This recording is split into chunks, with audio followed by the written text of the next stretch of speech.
What's up everyone? John Renger from Techno Buffalo here with an unboxing I am super excited about. It is the Surface Pro 3. I loved the Surface Pro 2 and I'm really excited to see what the threequel is all about. We'll also take a look at the new type cover. I can't really unbox it, but I'll take a look at it. Let's go ahead and see what the pros are all about. So here is the box for the Surface Pro 3. It's slimmed down quite a bit like the tablet itself. Microsoft handed these out at the event a few days ago. They handed out tablets and boxes separately, so we had to kind of put the tablet in. So it's more of a re-unboxing, I would say.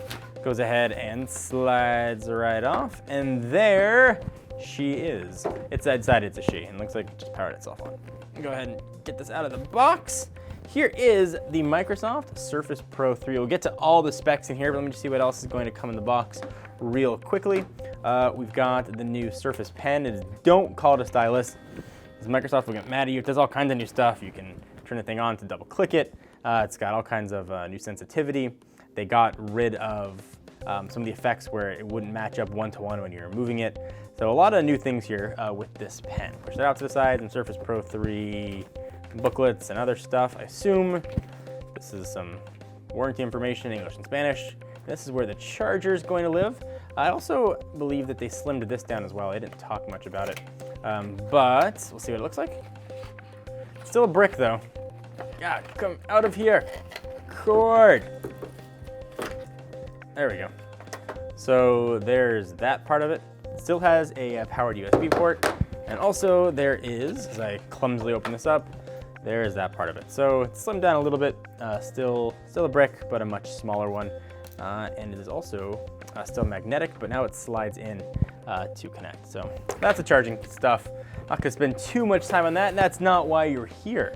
This is why you are here. Let's say hello to the Microsoft Surface Pro 3 and all of its reflective glossy glory. So it's a tablet, so it's all about the screen, and the screen got super improved here. It is now 12 inches and a higher than HD res of 2160 by 1440. If you do math quickly, that's 216 ppi. It's up from 10.6 on the Surface Pro 2. Windows 8.1 Pro at launch. It's using the 4th generation Intel Core chip, so it's either i3, i5, or i7. 4 or 8 gigs of RAM, available in 4 configurations, 64, 128, 256, and you guessed it, a beastly 512 gigabytes. You can expand that storage though up to 64 gigs with a micro SD card. It's got cameras on the back. We've got a 5 megapixel camera. On the front, we've got a front-facing selfie. Microsoft's hoping will be a Skype camera. It's got 802.11 ABGN and AC, Bluetooth 4.0, 36 watt-hour battery, no NFC, and it's a really thin 0.36 inches. Pricing's got a broad spectrum of ranges here, starting at $799 all the way up to $1949. Ours is the Core i5 model with 8 gigs of RAM and 256 gigs of storage, which is nicely middle spec'd, and it's gonna set you back about $1,300. So there's a lot of other things different here about the tablet aside from just the screen. First, that Microsoft button is gone from here and is now here. Microsoft really wants you to use this a lot in portrait mode. They made a lot of comparisons to the iPad and hoping sort of you use this in the same way. A lot of talk about OneNote and how it's going to interact with the stylus or with the Surface Pen to sort of use it as a notepad replacement. The other big thing they talked about is the hinge, and they kept talking about friction on the hinge and how friction is good, and that kept making me giggle. But the original Surface had a hinge, and then the Surface 2 had 2 places for the hinge. Now you can position this any way you want, and it will stay there almost all the way to flat, which is really cool. And it's kind of a great angle if you want to write on the screen. Did a really nice job with the hinge. One of the coolest things I think about the Surface line. The screen here, at least on first impression, looks absolutely gorgeous, albeit very glossy, but it does look quite nice. The other thing Microsoft was touting with their Surface Pro 3 is the all-new type cover. First, you've got actually a real trackpad, and it's plastic. It's not that felt material anymore. And it clicks, which is nice as well.